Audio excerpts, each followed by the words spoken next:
Hola, bienvenidos al episodio de hoy. Hoy vamos a hablar sobre un tema crucial que es cómo la pseudociencia ha justificado ideas racistas y cómo la ciencia moderna ha desmentido todas estas teorías. Exploraremos el impacto del libro La falsa medida del hombre de Stephen Jay Gould y profundizaremos en conceptos como evolución y diversidad humana. Así que si te interesa aprender sobre cómo la ciencia puede ser mal utilizada o malinterpretada en diferentes ocasiones, este episodio es para ti. Empecemos.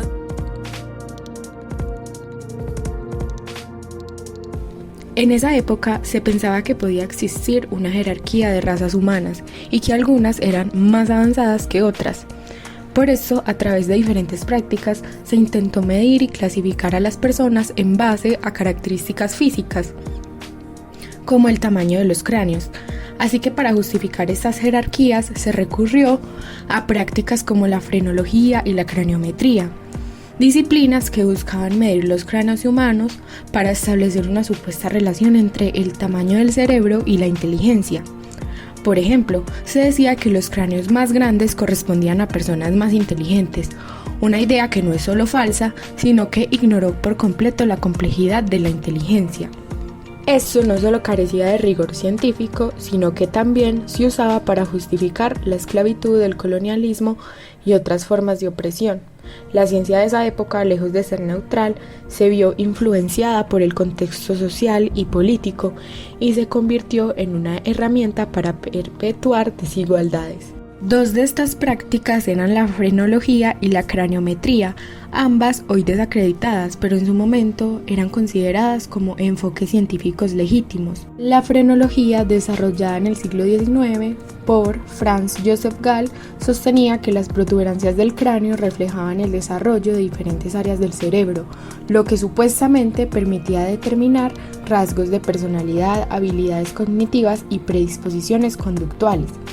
Se usó incluso para justificar teorías racistas y clasistas, pues se argumentaba que ciertas formas craneales indicaban superioridad o inferioridad intelectual y moral. Por otro lado, la craniometría, que consistía en medir el tamaño y la forma de los cráneos, se utilizó con el mismo propósito de establecer jerarquías entre grupos humanos. Esta práctica se basaba en la errónea idea de que el tamaño del cerebro estaba directamente relacionado con la inteligencia, lo que llevó a sesgos pseudocientíficos que influyeron en teorías eugenésicas y en la justificación de políticas discriminatorias.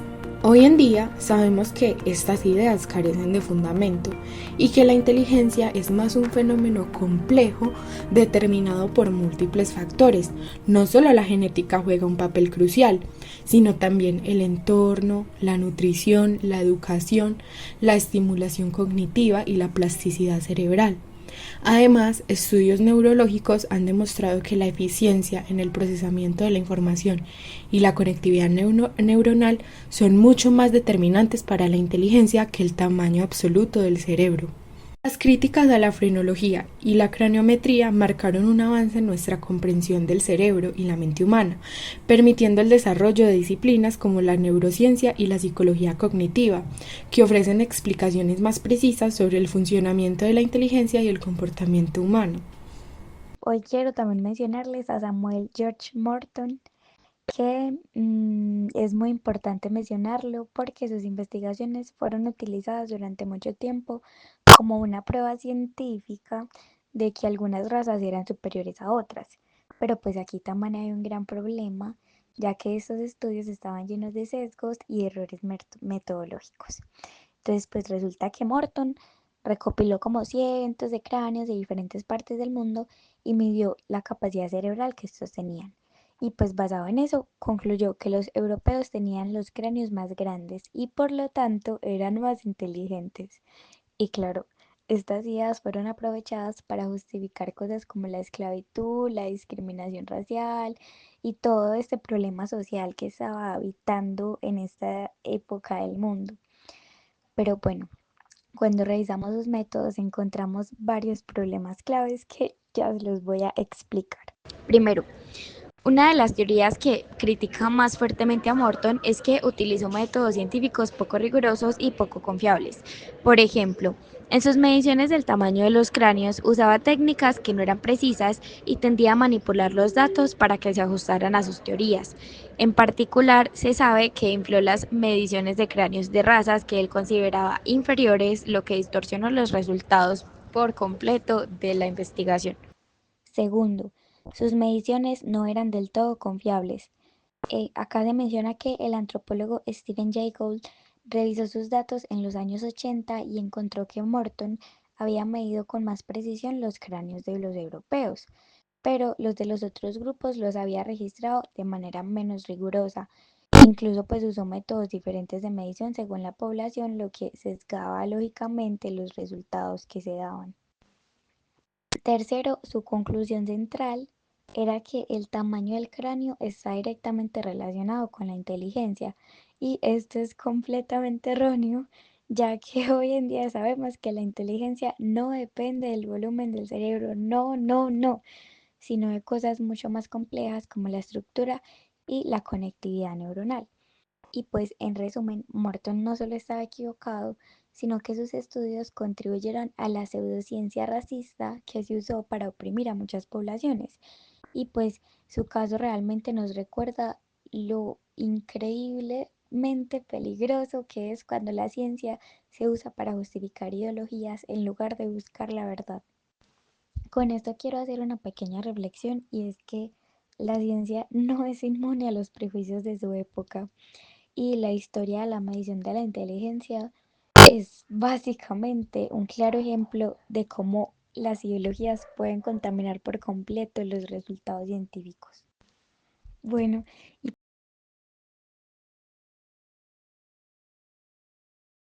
hoy vamos a hablar de un personaje fascinante, que es Stephen Jay Gould, un paleontólogo brillante, pero también un crítico feroz de la ciencia cuando se usa de forma incorrecta. Si alguna vez has escuchado hablar de él, seguramente fue por dos razones. Primero, o por su trabajo en evolución, especialmente en su teoría del equilibrio puntuado, que aquí es donde él desafió la idea de que la evolución siempre avanza de forma gradual. O segundo, por su papel como una de las voces más importantes en contra del mal uso de la ciencia para justificar ideas racistas, sexistas y clasistas. Ahora hablaremos un poco de su historia, que básicamente es de lo más importante también de él. Y pues resulta que Stephen Jay Gould nació en Nueva York en 1941 y desde muy joven se fascinó por los fósiles, que eventualmente se convertiría en paleontólogo y en profesor de Harvard, en donde pues pasó gran parte de su carrera. Pero por lo que realmente fue destacado, lo que realmente lo hizo destacar, no fue solo su trabajo académico, sino su capacidad de comunicar la ciencia al público. Él escribió una serie de ensayos y libros en los que no solo explicaba la evolución y la historia natural, sino que también denunciaba los errores que a veces formaban parte de la ciencia o en cómo se hace la ciencia. Y pues aquí es donde llegamos a una de sus contribuciones más importantes, que fue su crítica a la pseudociencia racial. En su libro The Mismeasure of Men, publicado en 1981, Gould analizó cómo a lo largo de la historia se han usado mediciones científicas como la craniometría o los test de inteligencia para justificar la idea de que algunas razas o grupos sociales son superiores a otros. Y ahí es donde desmonta, entre otros, los estudios de Morton, el científico que mencionamos anteriormente.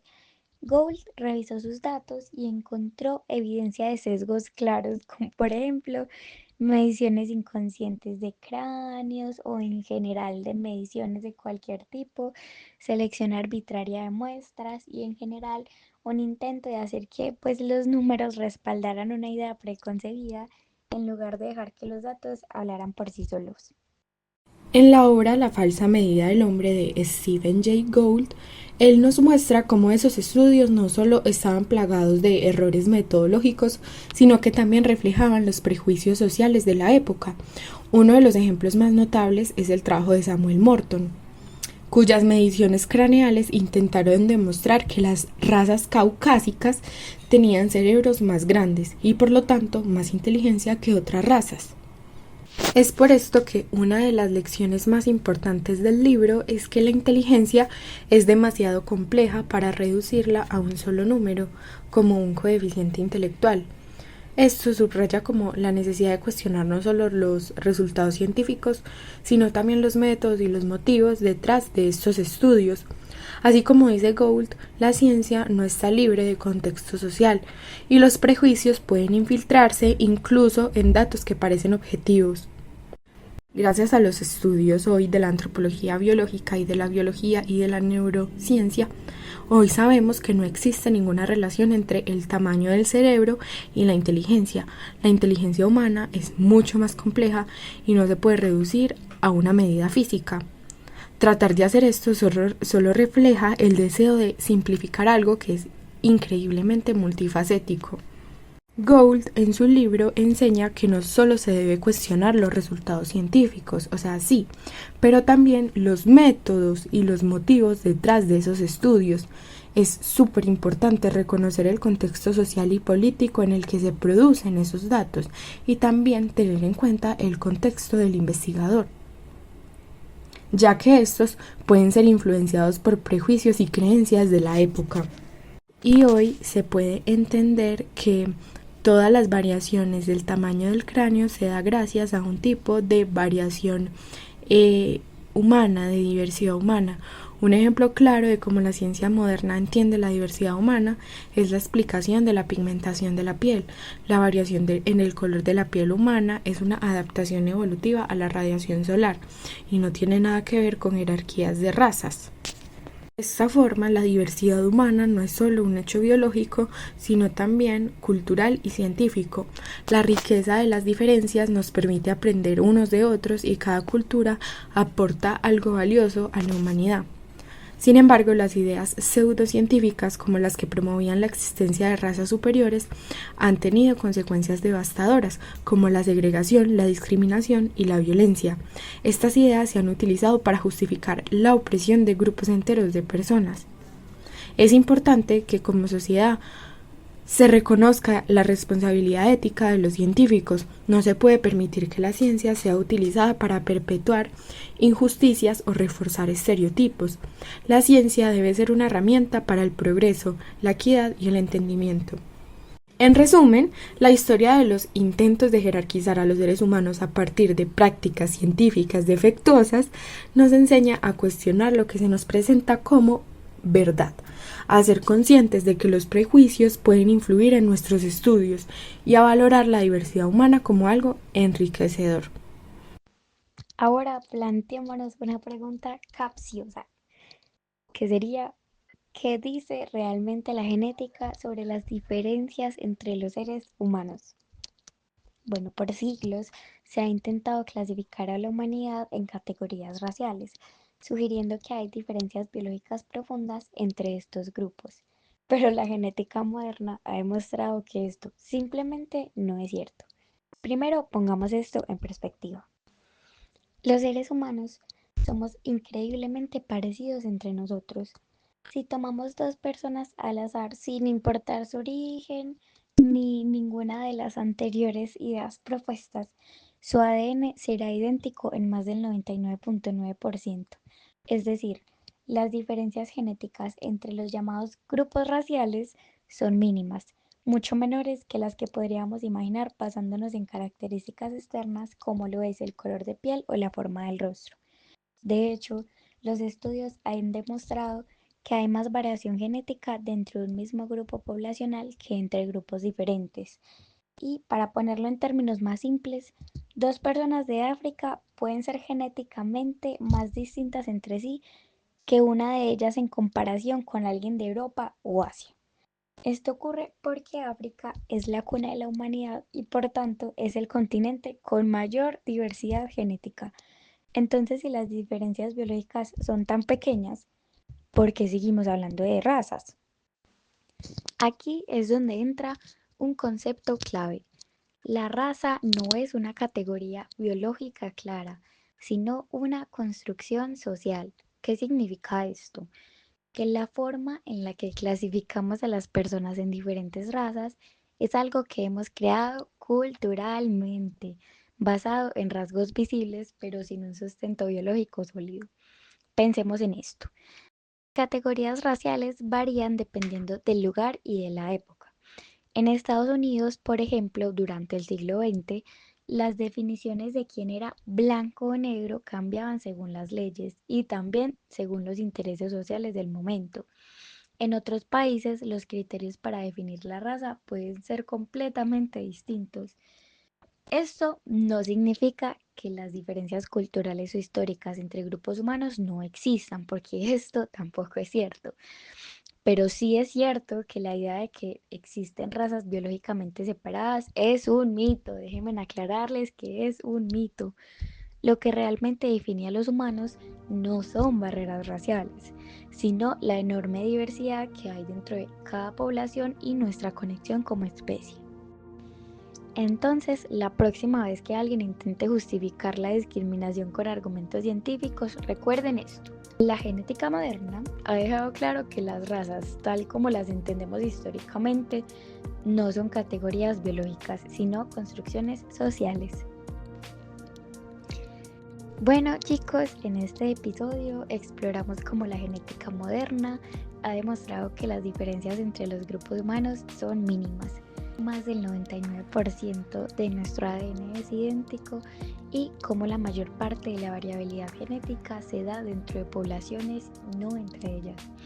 También explicamos por qué las categorías raciales no reflejan visiones biológicas reales, sino que son construcciones sociales que han cambiado a lo largo del tiempo y también según el contexto cultural.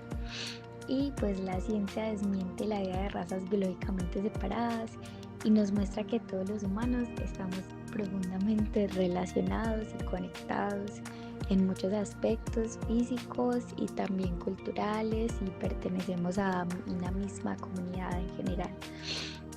Y es nuestra responsabilidad cuestionar la información, desafiar los prejuicios y usar el conocimiento para construir un mundo más justo y equitativo. Chicos, si quieren profundizar más en estos temas, aquí les vamos a dejar algunas recomendaciones de libros y documentales que exploran la genética, la evolución y la diversidad humana desde una perspectiva científica y accesible. The Mismatch of Men de Stephen Jay Gould, un análisis detallado sobre cómo la ciencia ha sido mal utilizada para justificar desigualdades raciales. Sapiens, de Animales a Dioses, director Yuval Noah Harari, un recorrido fascinante por la historia de la humanidad, incluyendo cómo nos hemos organizado en sociedad y cómo han surgido conceptos como la raza. En documentales tenemos The Human Family Tree 2009, un documental de National Geographic que sigue el rastro de ADN humano para mostrar cómo estamos todos relacionados. Recording Neanderthals 2013, que explora la genética de los neandertales y lo que nos dice sobre la evolución humana. Cosmos Space Time 2014, la serie de Neil deGrasse Tyson que toca temas de evolución y nuestra conexión con el universo. Gracias por acompañarnos en este viaje por la historia de la ciencia y sus lecciones. Hasta la próxima.